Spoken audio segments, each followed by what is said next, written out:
Jason, correct me if I'm wrong. You're wrong. Oh, Just wrong. it hurts. It hurts. Tell him like it is. I feel like I've inherited like twice the shade on the show. Oh, this is great. Yeah, dynamics of 3. It's fantastic. I miss the old show where people sided with me. Will you trade a wheat for a sheep, Leonie? Only 2. I need to have. That's fine. That's fine. I quit. I'm Hunter Pence, and you're listening to the Misplay podcast. Oh, yeah.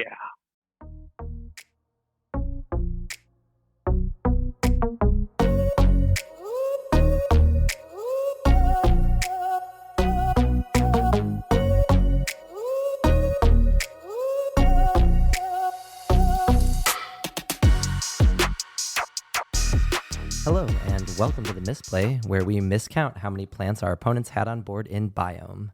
My name is Mark. My name is Jason, and today we are joined by the founder of Lioness Games, Leonie Grundler. Hello, Leonie. Hi. Thank you so much for having me. Leonie is the game designer of Biome, which is live on Kickstarter right now. Before we go into your full story, Mark has had a chance to play test it. He's already made misplays. I haven't. Give us the elevator pitch. What is Biome? Biome is a super highly thematic tableau builder, 1 to 4 players, where you are playing through the seasons, collecting resources, playing. There are over 100 unique plant and animal species in the game, and your rabbits and birds will have babies in the spring. And then you better watch out because your opponent's predators will be coming for your baby animals in the summer. You can also play with 2 optional mini expansions. And, the game also features both simultaneous play and turn-based play. So there's a lot going on in the game, victory point track with instant bonuses as you earn points.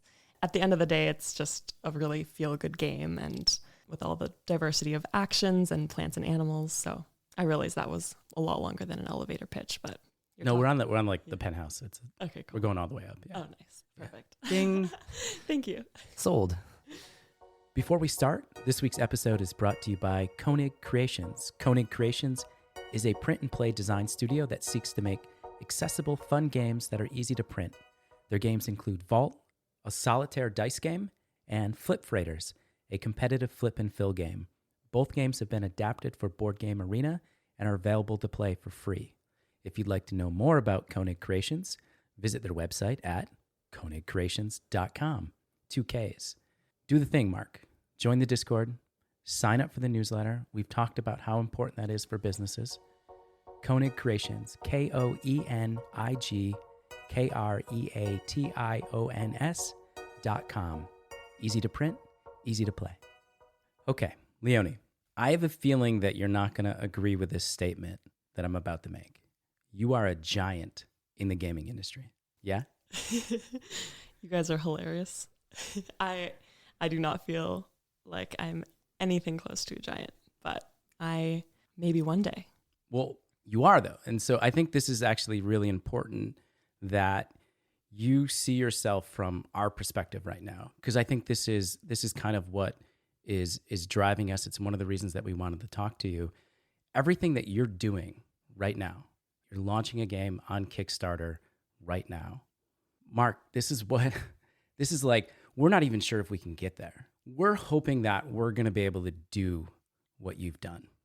And the other piece of that really is, as we hear more of your story, since I got the spoiler alert, the trailer at the Game Parlor, you're doing what we'd like to do, except you get to do it with 100% commitment. So it's going to be exciting to hear your story about how you got to where you are. But also, like, we really do look up to you as another path to follow. Thank you. I don't know what to say. There's so much that we wish we could talk to you about. I have 100 questions just on Kickstarter alone or crowdfunding, but we wanted to focus this episode on the early experience because that's where we are. So take us back to your early experience, the day before you found Lioness Games. What are you doing? Before I found Lioness Games, 2 months prior, I decided that I was going to start making a board game. And I was quarantining with COVID at this point, which is why I was like, okay, now is the time. I'm going to make a board game. I'm hiding out in my room. So from like 6 a.m. to 11 p.m., I was designing the cards, finding all the fun facts, deciding which plants and animals I wanted to have in the game. And as soon as I got out of quarantine, pretty much 10 days later, I was having my first play test with a prototype. At that point, until pretty much a few weeks ago, I've just been playtesting and playtesting and playtesting and iterating. So I think it was then, a few weeks into that process when I realized, oh my gosh, this is so much fun. And so I think it was a combination of factors. My friends said they were making a board game. I was like, wow, that's super cool.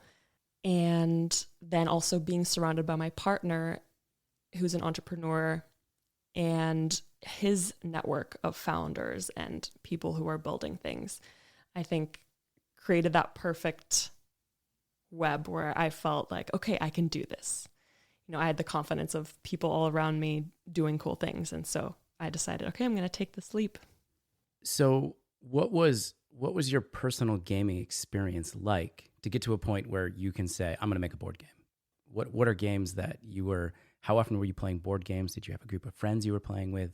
What was your experience with board games? Yeah. So growing up, we would, as a family play, the typical Rummy or, with friends, Monopoly. Ugh. And in high school, I was introduced to Settlers of Catan, which for many of us is the gateway game. And then at some point, me and one of my best friends were playing Catan every single day, 1 to 2 games after high school for a year. And you'd think, oh, you'd get bored of it. But somehow we were fascinated by Catan. And then it was in college, I was introduced to more social deduction games, the Resistance, Avalon. But it wasn't until I moved to Berlin where I'd say the hobby really went to the next level. So, you'd think in Berlin you'd be out clubbing, partying. No, I was inside playing board games all the time. So you could go into any cafe, bar, meetups every night of the week and find people from all over the world who want to play games. And so that's when I learned Everdell, Coimbra, much more strategic games, and that really opened my eyes to this beautiful world of games. And then I ended up at S1E4 in 2019, and I was just blown away by the whole thing. Over 200,000 people over 4 days. I think that was kind of also just a turning point for me. It was like, wow, board games, this whole world is amazing. It's massive. And I think to get to the point where I was like, okay, I feel that I could make a game was a bunch of factors.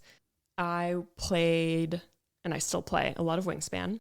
And that was kind of the original spark for Biome. I was like, what if there were snakes that could eat the eggs from other players?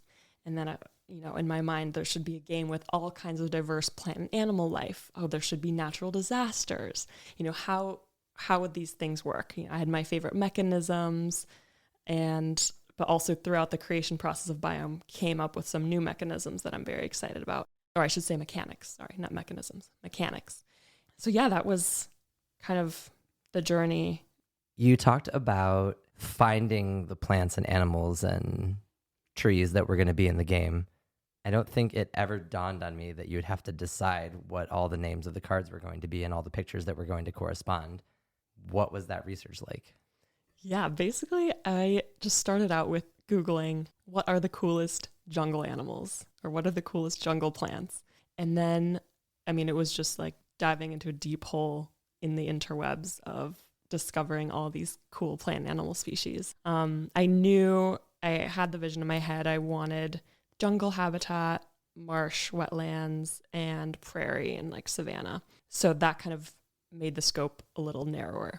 And in my game, I don't focus on any geographical region, just habitat, biome. So we've got, animals from all over the world and plants from all over the world that live in these habitats in the game. And yes, I have had to reduce the number of animals, especially in the jungle, because they are so biodiverse from the game, because I just had to balance it and reduce the number of cards that were in the game. So that was a struggle, but I had a lot of great plants and animals to choose from.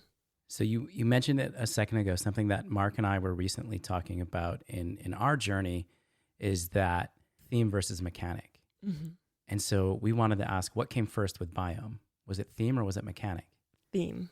It was theme. It's hard. It kind of goes hand in hand somewhat because I knew the whole nature theme that's what I wanted to do. But then I also wanted the increased player interaction with like raising baby animals and then predators trying to eat each other's babies. You know, I think the bit that you mentioned about the way that interaction played in Biome, I was really struck by the way that there's the give aspect where actions that I take cause me to give to other players, but then you have the predator aspect where you can take from other players. And it was a really nice balance of interaction and autonomy. I think it was a really cool solution to give yourself a lot of different ways to decide how much interaction there was going to be in the game. Because when I say I don't like a game, I tend to say I don't like it because it wasn't interactive enough for me. And I thought those two ways to interact were really compelling. And also, like, I know you're like glazing over it, and I'm not familiar with many games that have this feature, but you had a synchronous and an asynchronous component to the game. So I know theme came first, and you said Wingspan was part of that inspiration. Where did you get some of the other inspiration for, you know, the two different phases of play or the different kinds of interactions? What other places did you get your inspiration from? Yeah, I think I am also a massive fan of Everdell, so definitely some inspiration from some of the actions, like, you know, draw cards and reveal them. If you get X, Y, or Z, you get, you know, a certain bonus. So some inspiration definitely from Everdell, but really necessity was the driver for the asynchronous and the simultaneous and turn-based play, because when I first started designing Biome, it was a 3-hour game. Thank you to my OG playtesters who suffered with me through 3 hours of Biome in its early days. And so, you know, I was then thinking, okay, how can we cut this down? And so it was really like my playtesters really helped me get the game to where it is today, because we would brainstorm like, okay, how can we cut this down? And what are the phases we could play simultaneously? And that's how we came up with the structure. Like, these are the things you could play simultaneously. And yeah, I think it's shaped up to work out really well. How much of Biome is you, and what, if any, outside help have you had? That's a great question. I think there's a couple things that come to mind when thinking about how to answer this question. My partner, for example, he told me I have a whole new appreciation for Leonie's attention to detail. I could have cared less about the nests, you know, the little straw nests where you put the babies in. But when we were at S1E4, the number of people who came by and said, "Oh my God, those nests are so cute." He's like, wow, you know, this is why women-owned businesses are funded less often, because people don't always see the value. And there were a lot of learnings like this along the way. I think I had friends of mine who had the idea, you know, just like in Catan, where you start with 2 settlements and 2 roads. What if you already started with with cards played into your tableau builder to get your engine in the tableau, to get your engine building going from the get-go? And so that, I was like, wow, that's brilliant. So then I decided, okay, it should be a bird in a tree so that everyone will make a nest and have little baby chicks in the spring. So kind of a lot of bits and pieces kind of meshed together with me and my playtesters. I think your description of the nest, I think, definitely adds to the immersive quality of the game. Like, it does very much feel it sounds silly, but I felt like I was like sitting in the bushes with my plants, like peeking around, making sure there weren't any snakes to come get my eggs. They always got my eggs. They tend to do that. And that was another aspect of the game where a lot of, like, what I really enjoyed throughout the game design process was when people questioned me on my decisions or said, "Oh no, Leonie, like, it should be this way or this way." And I could defend my decisions as to why I designed the game I did. That was really satisfying for me. And one example is the dice roll that happens when players are doing the, you know, activating the predators and trying to eat the offspring of other players. People said, "Oh, this should just be, the predator should automatically attack. But, it's so much more fun and engaging if everyone's like, okay, how's this player going to roll? Is it going to be success or not? And the fact that you do have some control, by the more plants you play, the better protected your babies are. So I was able to stand firmly in my decision for having that be a dice roll. I found it also to be a nice moment for all of the players to kind of come together in that moment. Like, it doesn't happen frequently, but there are these moments where everybody's attention is on the same thing. And I think that also goes a long way in the way the play experience feels. Nice. I'm so glad to hear that. I also kind of wanted to ask you then, what would your elevator pitch be for Biome, since you've played it? Oh, I like that. Jason's not going to like my elevator pitch for it. Ding. I mean, obviously, I was super into the game. I had a lot of high praise that I don't think Jason's going to let me say on the show. Excited to play it? I was excited to play it when we played it, and I would actively look forward to playing another time, multiple times. I think there was so much going on. But I would say, now that I know it's a tableau builder, I don't think I knew that term when I played the game. Oh, really? Okay. I don't think so. So now you hate it, now that you know it's a tableau builder. No, it's fine. Okay. Pretend I don't know, guys. What is a tableau builder? Biome is a sophisticated, deeply immersive tableau builder where you slowly build your biome by adding plants, trees, animals to your environment so that you can score the most points, have the most diverse biome, and save the planet from global warming. I don't think that was part of the game, but, I think it'd be a good selling point. So with the natural disasters expansion, there is like an expert mode, which I call climate change, essentially, where then the disasters become more and more frequent. So you're on the right track. Play Biome, save the world. Nailed it. Ding. Protect your babies. But in all seriousness, we are literally just starting. And I think on our last show, we talked about, we were pitching games to each other, the ideas of small things that might be the game, might not be the game. I felt overwhelmed by the blank slate aspect. I can do whatever I want. Doing whatever you want is a really daunting task. What kind of advice do you have for either competing with that blank page feeling, or once we have an idea, moving on from that to next steps? I mean, yeah, my advice would be to narrow down, what are the core mechanics that you want in the game? Like, what are your favorite mechanics? For me, it was tableau builder. That was my North Star. And then also the theme, right? Nature, biodiversity. So I think narrowing it down will help you a lot. And where I can more, what really comes to mind is there were so many periods of time where I thought, I'm not progressing. There are things missing. It's just an average game. And I was like, what do I do? So sometimes I would just take a break for a week, and then I would come back to it, maybe play test with a different group of people. And over the weeks, it kept evolving. And at one point in time, maybe a mechanic, doesn't work for what your game is. And then later on, you circle back to that idea and it fits perfectly. So for example, early on in the game, I had different ratios for trading resources. You could do 3-for-1 cards, 4-for-1, trading resources for other resources, etc. Finally, I now have 2-for-1 resources, which is, cards and resources, which people love. And except for a lot of Germans that I've talked to say, Leonie, this is way too easy. I need more. I want to suffer more. I really want to struggle to get the resources that I need. So then I brought back the 3-for-1 exchange for the advanced version of the game. So it didn't fit well for the standard game that I was designing at the time, but for the advanced version, it was perfect. And yeah, so there was also the actions. At one point of time, I had considered, should you only be able to do each action once?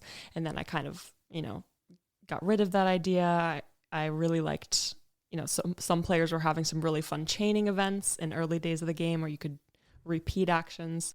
And then that ended up, when we tried that again with, you can only take actions once. And that, I think, was one of the final pieces of the puzzle that really brought the game full circle. Like, okay, now there's no action spamming. You have to really think strategically about which actions do you take in the game and when do you activate them. So I don't know if that really answered your question, but in short, just keep going, keep playtesting, keep iterating and brainstorming with other people. I think if you just sit with something by yourself, you can get really caught up and potentially frustrated at different points in the design process. But if you play test with more people, I think more ideas will come and you can get yourself out of that rut, if that answers your question. I think so. I really like the idea of keeping a log or a stockpile of things that you put in and take out and keeping them in the back pocket for in case they do become relevant. And I would echo, I actually think the one action per turn, I found immediately compelling in the game. I thought it was aesthetically pleasing to be like, oh, like I know how many, because you used pieces from the game to count when you'd done the action. And so it was really nice to see, oh, there's only like this much time left in the game. It was a very tangible way to mark time and definitely made me consider much more carefully when I was going to activate a particular ability versus not. Let me ask you this sort of hypothetical because of where Mark and I are at with our games. Hypothetically, if someone was at the point where they have this idea, right? I have this idea for a supermarket game where people are stuck in line and I love it.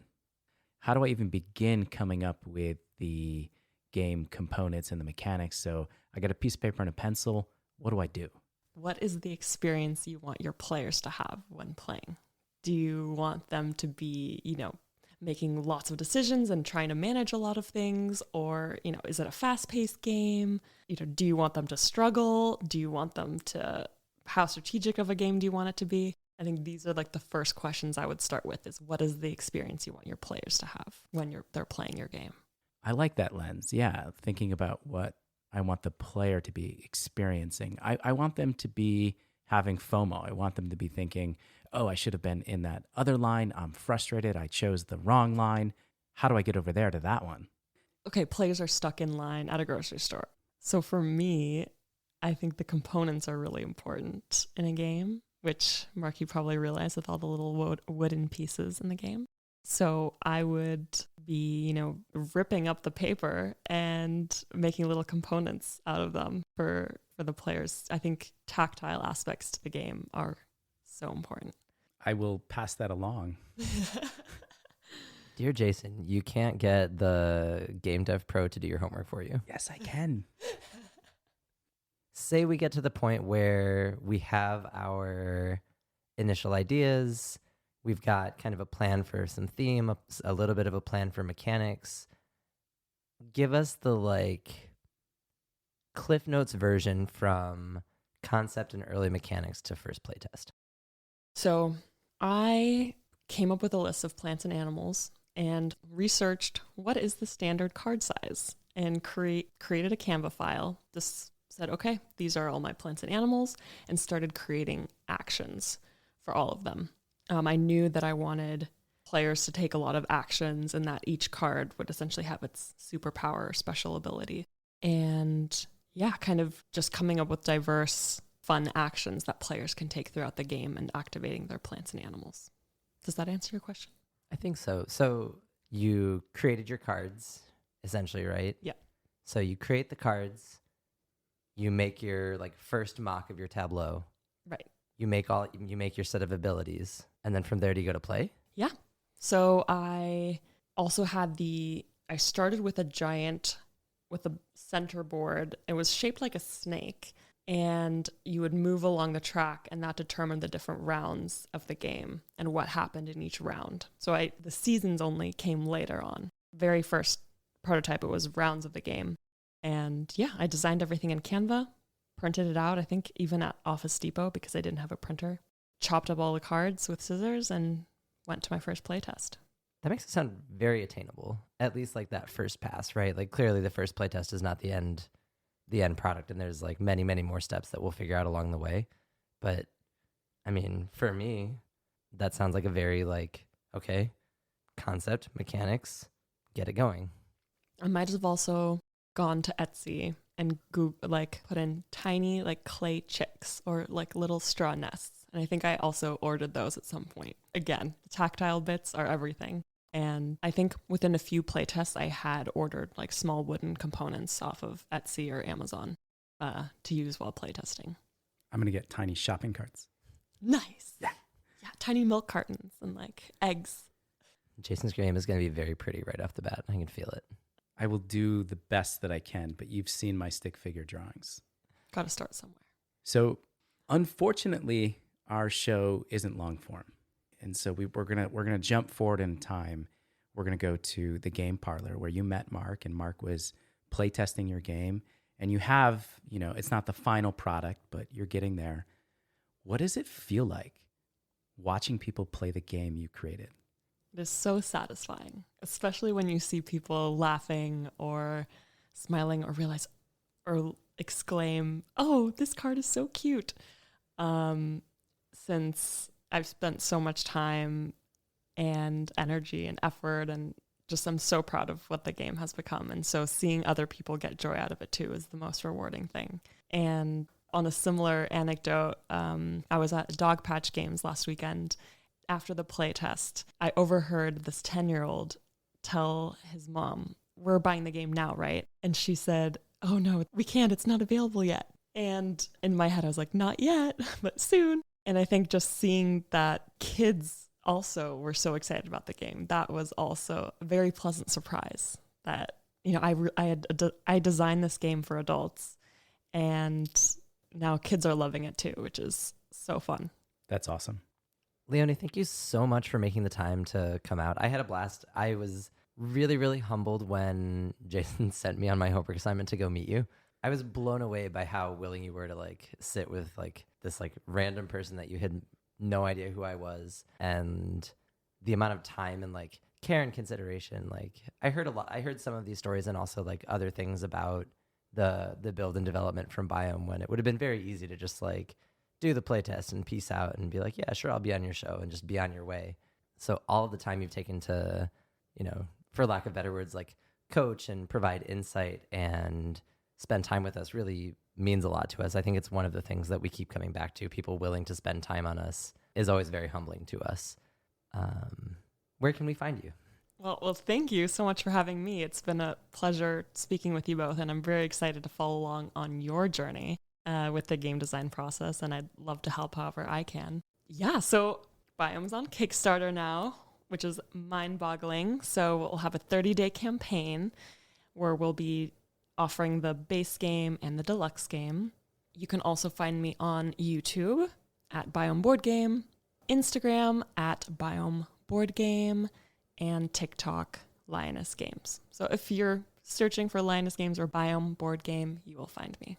And you can also find Leonie and Mark and I at the official Biome launch party that is happening in San Francisco at Gamescape from 6 to 10 on Wednesday evening. So come say hello and give the game a playtest. Yeah, Wednesday the 21st.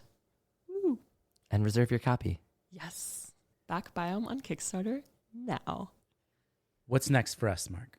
Jason, I think I finished my homework assignment. It's kind of ugly. I don't think it's very interesting yet, but I think it will serve our purposes. I have prototype version 1 ready to play of Auto Battler. Auto Battler. Does it have a name other than Auto Battler? As in battler? Like battle? Yeah. Okay, Auto Battler. We'll call it MMA Gauntlet. MMA Gauntlet. I like it. I can't wait to play. I'm excited. His eyebrows are up. Yeah, eyebrows are up.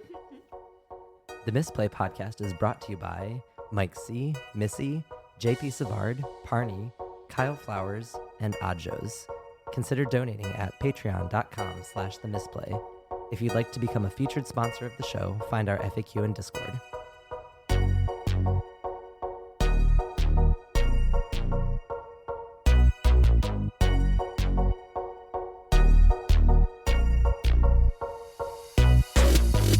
I was also at KublaCon last May.